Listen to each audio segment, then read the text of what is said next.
अस्सलामुअलैकुम एवरीवन। आज के वीडियो के अंदर हम पढ़ेंगे हॉस्पिटल वेस्ट मैनेजमेंट, जो आपका चैप्टर नंबर 12 है आपकी एक्सेल का। तो जल्दी से हम स्टार्ट करते हैं आपका वेस्ट मैनेजमेंट का टॉपिक।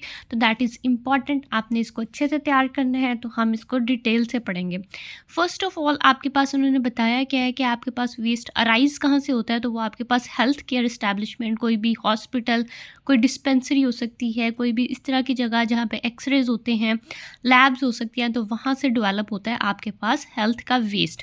उसके बाद उन्होंने बताया कि आपके पास जो पाकिस्तान है उसके अंदर जो लार्ज हॉस्पिटल्स हैं उनके अंदर नॉन रिस्क वेस्ट होता है, दैट इज़ 0.5 से 2 ग्राम पर केजी पर बेड पर डे। ये आपका इंपॉर्टेंट एमसीक्यू है, ये आपने याद रखना है कि नॉन रिस्क जो होता है वो 0.5 से 2 ग्राम होता है, जबकि जो आपके पास रिस्क वेस्ट होता है दैट इज़ 0.1 से 0.5 ग्राम पर केजी पर बेड। उसके बाद आ जाता है जी आपके पास टाइप्स ऑफ वेस्ट क्या होती हैं।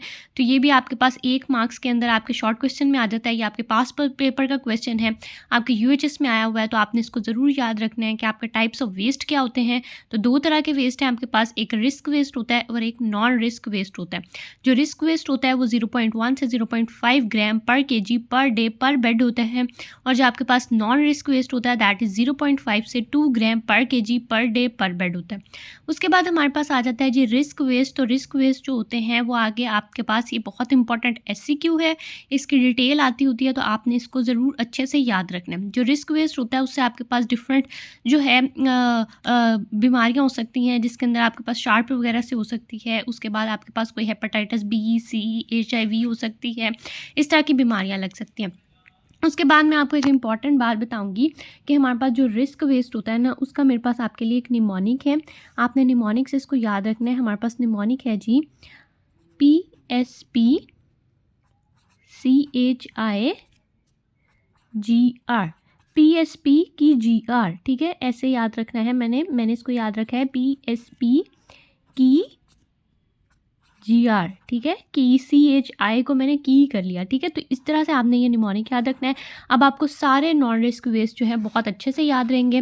P से आपके पास आ जाता है फार्मास्यूटिकल, S से आपके पास शार्प्स आ जाते हैं, P से आपके पास पैथोलॉजिकल आ जाता है, C से आपके पास केमिकल आ जाता है, H से आपके पास हैवी मेटल्स आ जाते हैं, I से आपके पास इन्फेक्शियस आ जाता है, G से आपके पास जीनोटॉक्सिक है, और R से आपके पास रेडियोलॉजिकल वेस्ट है।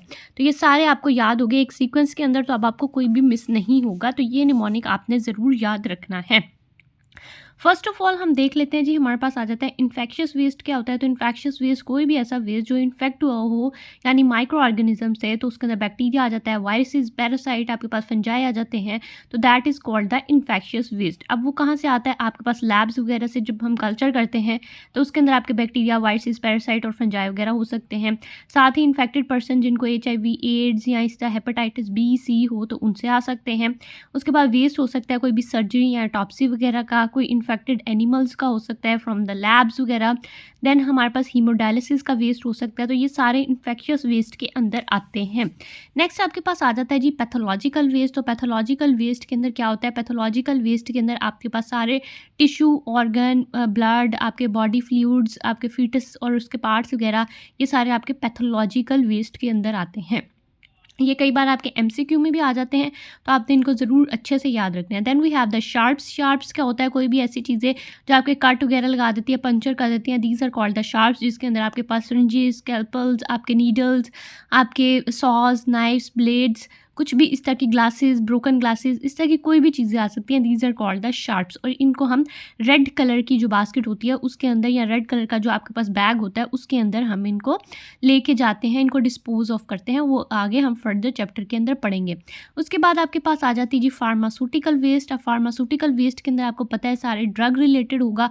तो कोई भी ऐसी ड्रग्स जो आपके पास एक्सपायर हो गई हैं, अनयूज्ड हैं, तो वो ड्रग प्रोडक्ट्स हो सकती हैं, फार्मास्यूटिकल प्रोडक्ट्स हो सकती हैं। आपके पास कोई भी ऐसी सरप्लस ड्रग्स हो सकती है, वैक्सीन्स या सीरा हो सकते हैं। देन आपके पास कोई भी आपके पास पिल्ड या कंटामिनेटेड प्रोडक्ट्स हो सकती हैं, जो भी हम ग्लव्स या मास्क वगैरह इस्तेमाल करते हैं, ट्यूब्स इस्तेमाल करते हैं, वो discarded tubes, gloves and mask हो सकते हैं। These are called the pharmaceutical waste. Next we come to the chemical waste.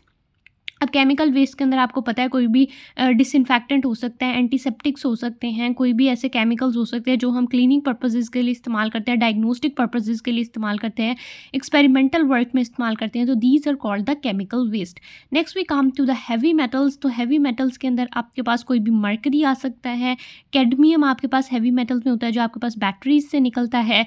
उसके बाद आपके पास बीपी ऑपरेटस में से मर्करी होता है, आपको पता है लिक्विड मर्करी होता है जो बीपी ऑपरेटस में मौजूद होता है, तो वो हैवी मेटल्स के अंदर आपके आ जाते होते हैं। नेक्स्ट हम आ जाते हैं जी अपने नेक्स्ट जो हमारे पास वेस्ट है that is genotoxic waste. Genotoxic waste जो है ये बहुत इंपॉर्टेंट है, ये कई बार आपसे पूछा जाता है और आपको ये नहीं आता होता क्योंकि इसके नेम से जाहिर नहीं हो रहा कि जीनोटॉक्सिक के अंदर क्या आएगा। तो जीनोटॉक्सिक के अंदर हमेशा साइटोटॉक्सिक ड्रग्स या आउटडेटेड मटेरियल मौजूद होगा। ये आपका बहुत इंपॉर्टेंट MCQ है, इसको आपने हाईलाइट करना है। देन ये आपके पास कोई भी ऐसा इंसान जिसने साइटोटॉक्सिक ड्रग्स या केमिकल्स लिए हुए हैं उसके फीसिस में, उसके यूरिन में और उसके वॉमिट में हो सकता है, तो आपने इसको ज़रूर याद रखना है। कोई भी कंटेमिनेटेड आपकी सिरिंजेस हो सकती हैं, तो आपने ये चीज़ें याद रखनी है, these are important. Next we come to the radioactive waste. Radioactive waste के अंदर आपके पास लिक्विड आ जाते हैं, सॉलिड आ जाते हैं और गैसेस आ जाती हैं जो आपके पास रेडियो एक्टिव सब्सटेंस को रिलीज़ करती हैं, तो उससे आपके पास ये हो जाता है। जैसे कि लैब्स वगैरह में हम थेरेप्यूटिक प्रोसीजर्स के लिए एक्सरेज और अल्ट्रासाउंड वेव्स वगैरह इस्तेमाल करते हैं, तो these are the radioactive waste.